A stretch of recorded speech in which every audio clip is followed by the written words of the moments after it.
नमस्कार and welcome you world affairs. मैं हूं प्रशांत धवन। नाउ मुझे ये बात एडमिट करनी पड़ेगी, जब मैं इस वीडियो की रिसर्च कर रहा था, ये वीडियो कंस्ट्रक्ट कर रहा था, मुझे जेन्युइनली बहुत ज़्यादा चिंता होने लग गई केरला स्टेट की, क्योंकि इंडिया का एक बहुत ही ज़रा खूबसूरत हिस्सा है ये। और जो न्यूज़ सामने आई है, जिस आदमी ने क्लेम किया है कि ये बॉम्ब ब्लास्ट उसने किए हैं, जो उसका रीज़न बताया जा रहा है, ये बहुत ज़्यादा चिंताजनक है। I am worried for Kerala. It's a beautiful state but I am really worried about it. और यहाँ पे आप देख पाओगे एर्नाकुलम में ब्लास्ट हुआ है। रिपोर्ट्स अभी देखिए इससे रिलेटेड आ रही हैं कि सीरीज ऑफ ब्लास्ट थी, लगातार ब्लास्ट हुए हैं यहाँ पर, और एक आदमी ने ऑर्केस्ट्रेट किया है ये सब कुछ। अभी तक बताया जा रहा है कि इस ब्लास्ट की वजह से एक व्यक्ति की मृत्यु हुई है, और बट अनफॉर्चुनेटली कई और लोग हैं क्रिटिकल कंडीशन में हैं। देखना होगा कि इवेंचुअली मृतकों का आंकड़ा कहां पर पहुंचता है, बट बहुत से लोग इंजर्ड हैं, ये अभी हॉस्पिटल्स में हैं। इनकी जो सिचुएशन है ये मॉनिटर की जा रही है। और मैं इसी बीच ना एक ट्वीट देख रहा था, ये ट्वीट देखकर मुझे जेन्युइनली काफ़ी बुरा लगा। शशि थरूर साहब ने यहाँ पर लिखा है कि मैं शॉक्ड हूँ और डिसमेड हूँ by the news of a bomb blast on a religious gathering in Kerala. जी हाँ, एक रिलीजियस कम्युनिटी, जेहोवाज विटनेसेस, आप कह लीजिए क्रिश्चियनिटी में एक सेक्ट होता है, ये लोग एक जगह इकट्ठा हुए थे और वहीं पर बॉम्ब ब्लास्ट हुआ। आगे ये कहते हैं, मैं बिल्कुल कंडेम करता हूँ इस एक्शन को, और साथ ही साथ ये भी कहते हैं, but that is not enough.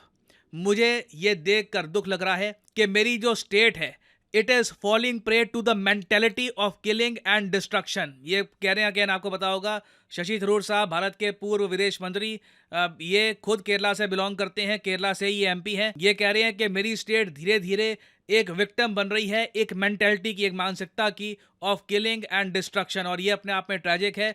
ये अर्ज करते हैं सब रिलीजियस लीडर्स को कि आप इकट्ठा आइए और इस वायलेंस को मिलकर हम ख़त्म करते हैं। ऐसा वायलेंस हम अपनी स्टेट में नहीं देखना चाहते। अब यहाँ पे आप कहोगे ओके, बट ये जो बॉम्ब ब्लास्ट हैं क्रिश्चियंस को टारगेट करते हुए, ये किया किसने होगा? क्या इसमें इसमें रीज़न क्या है? यहाँ पे हुआ क्या है? वेल, सबसे पहले मैं आपको बताता हूँ उस आदमी के बारे में जिसने खुद ही क्लेम कर लिया है कि हाँ, ये बॉम्ब ब्लास्ट उसने किए हैं। नाउ यहाँ पर आप देख पाओगे, हिंदुस्तान टाइम्स का आर्टिकल है।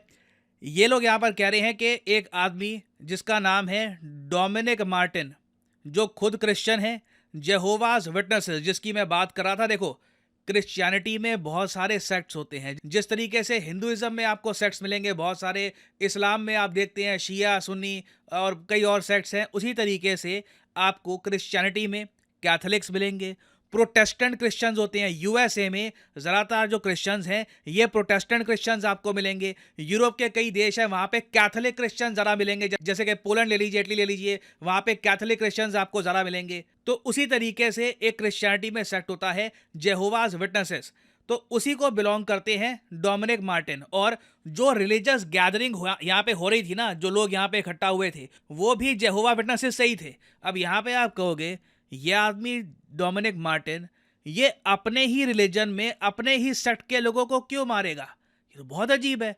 आई मीन, यहाँ पे कोई पाकिस्तान से आतंकवादी नहीं आया, ये कोई जैश ए मोहम्मद का कोई आतंकवादी नहीं है जो बॉर्डर टाप के सीधा यहाँ पर बॉम्ब ब्लास्ट करने के लिए आया था। ये आपके लिए भारतीय है, ये अपने ही रिलीजियस कम्युनिटी के लोगों को क्यों मारेगा? वेल, इसकी जो एक्सप्लेनेशन है बहुत अजीब है।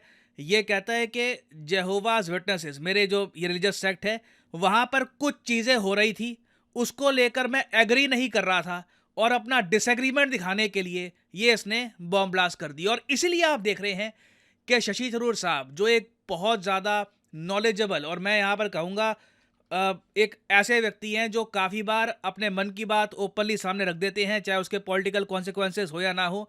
ये खुद कह रहे हैं कि मैं बहुत चिंतित हूँ, ये देख कर के हुआ क्या है। अगेन, कोई दूसरे देश से आकर किसी ने बॉम्ब ब्लास्ट नहीं किया, कोई साजिश नहीं थी ये। अपनी स्टेट में लोग ऐसी मेंटेलिटी जब अपना लेंगे कि जो मुझसे एग्री नहीं करेगा मैं उसको मार दूंगा, डिस्ट्रक्शन कर दूंगा, ये गलत है। ये एक स्टेट के लिए बहुत ही ज़्यादा गलत है। क्योंकि आप अगर केरला की आबादी देखोगे तो 3 करोड़, एक्चुअली रफली आप कह सकते हैं 50 लाख के आसपास की इनकी आबादी है। रफली 3 करोड़ 50 लाख की आबादी। और रिलीजन के पर्सपेक्टिव से आप अगर देखो तो एक बहुत ही ज़्यादा डाइवर्स स्टेट है। यहाँ पे हर रिलीजन के लोग आपको मिलेंगे साइजेबल नंबर्स में। हिंदूज आपको मिलेंगे 54% के आसपास। मुस्लिम पॉपुलेशन यहाँ पे 26-27% के आसपास है। क्रिश्चियन पॉपुलेशन 18% के ऊपर है। जी हाँ, एक साइजेबल क्रिश्चियन पॉपुलेशन आपको मिलेगी केरला में।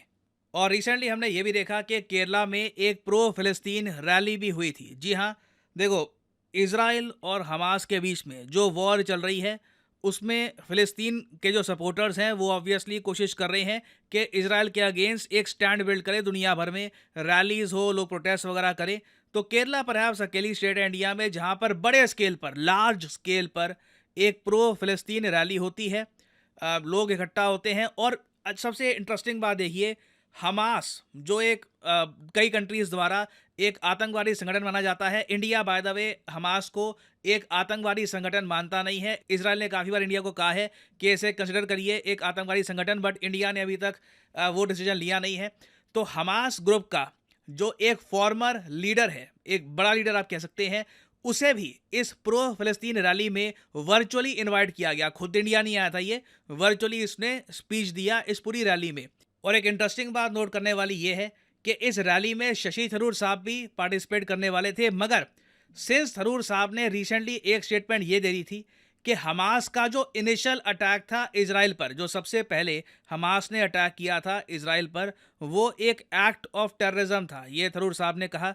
सिर्फ इनकी इसी लाइन के बेसिस पर ना इनका जो इनविटेशन है ये विड्रॉ कर लिया गया। तो देखो, मैं ये कहूँगा केरला में चीज़ें सही नहीं हो रही, थोड़ा देखकर चिंता होती है। एटलीस्ट आप कह लीजिए लोग बहुत ज़्यादा एक्सट्रीम स्टांस ले रहे हैं, या तो कोई मेरी बात मानेगा या नहीं मानेगा, नहीं तो हम आपसे बात ही नहीं करेंगे। एक आप कह लीजिए डायलॉग डिस्कशन का जो एक स्पेस है ये काफ़ी कम होता जा रहा है। क्योंकि आप अगर इंडिया में भी जो जेहोवाज विटनेसेस हैं, जो सेक्ट है क्रिश्चियनिटी का, जिनकी ये गैदरिंग हो रही थी और बॉम्ब ब्लास्ट हुआ, उनके नंबर्स देखोगे ना बहुत कम आपको मिलेंगे।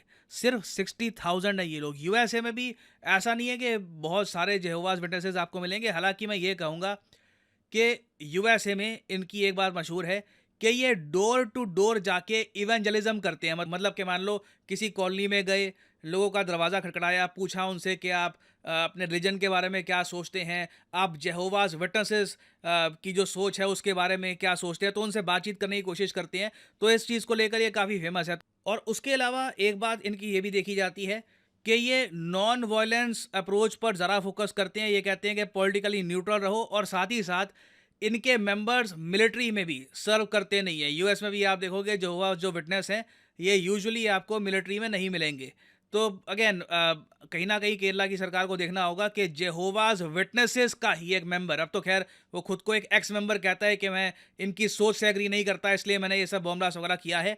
ये सब क्यों हुआ, उस आदमी ने ये क्यों किया है, आज के समय केरला में ये इतनी ज़्यादा इंटॉलरेंस क्यों बढ़ रही है, ये काफ़ी कंसर्निंग इशू है। बिकॉज अगेन केरला एक बहुत ही खूबसूरत स्टेट है। हम सब लोग चाहेंगे कि वो प्रॉस्पर करे और ऐसे इंसिडेंट्स फ्यूचर में ना हो। और मैं यहाँ पर ये भी ऐड कर दूँ कि इस केस से रिलेटेड अभी इन्वेस्टिगेशन चल रही है। कुछ मेजर अपडेट्स आती हैं इससे रिलेटेड, तो बाद में मैं आपके लिए एक अपडेटेड वीडियो ले आऊँगा। और अनअकैडमी के प्लेटफॉर्म पर मेरी कुछ एक्स्ट्रा क्लासेस भी हैं, आप देखना चाहें देख सकते हैं। यहाँ पे PD10 कोड यूज़ करके जो क्लासेस हैं ये आप देख सकते हैं। कई टॉपिक्स होते हैं जिन पर मैं चैनल पे वीडियो नहीं बना पाता, तो वो यहाँ पे आपको मिल जाया करेगा। So enjoy these classes. Thank you. Thanks for listening and as always may the gods watch over.